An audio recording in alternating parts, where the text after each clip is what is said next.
సంగారెడ్డి జిల్లా collector P Praveenya, sub collector ఉమాహారతితో కలిసి నారాయణఖేడ్ డివిజన్ కేంద్రంలోని ఏరియా ఆసుపత్రి మరియు మాతా శిశు సంరక్షణ కేంద్రాన్ని బుధవారం ఆకస్మికంగా పరిశీలించారు. ఈ సందర్భంగా collector out patient, in patient ward, labour room, మాతా శిశు సంరక్షణ విభాగం, pharmacy, lab, dialysis centre, generator విభాగాలను సమీక్షించారు.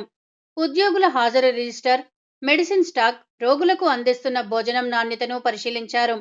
పేషెంట్లతో మాట్లాడి వారికి అందుతున్న వైద్య సేవల స్థితి గురించి అడిగి తెలుసుకున్నారు.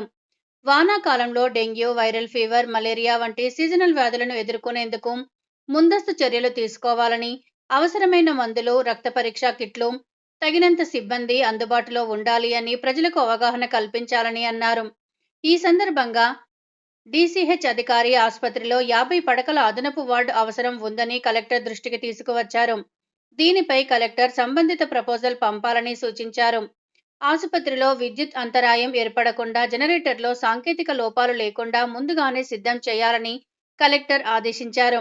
అనంతరం డయాలసిస్ సెంటర్ను కూడా పరిశీలించి అందులోని సదుపాయాల స్థితి గురించి వివరాలు అడిగి తెలుసుకున్నారు. ఈ కార్యక్రమంలో ఏరియా ఆసుపత్రి సూపరింటెండెంట్ డాక్టర్ రమేష్, రెవెన్యూ అధికారులు, వైద్యులు, వైద్య సిబ్బంది తదితరులు పాల్గొన్నారు. మండల్లో ఏరియా హాస్పిటల్ నారాయణకి విజిట్ చేయడం జరిగింది. దీనికంటే ముందు సోషల్ వెల్ఫేర్ రెసిడెన్షియల్ స్కూల్ సిద్ధాంకు కూడా విజిట్ చేయడం జరిగింది.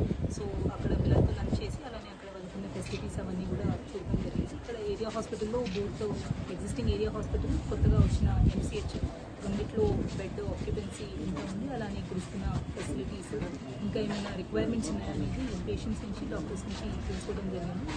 ఒకటి డాక్టర్స్ శాంక్షన్డ్ స్ట్రెంత్ అనేది ఇంకా ఎక్కువ అవ్వాలని గవర్నమెంట్ నుంచి పర్స్యూ చేస్తాము. అలానే కొంచెం ఇంకా బెడ్స్ పెంచాలి అని డాక్టర్స్ నుంచి రిక్వైర్మెంట్ అడిగారు.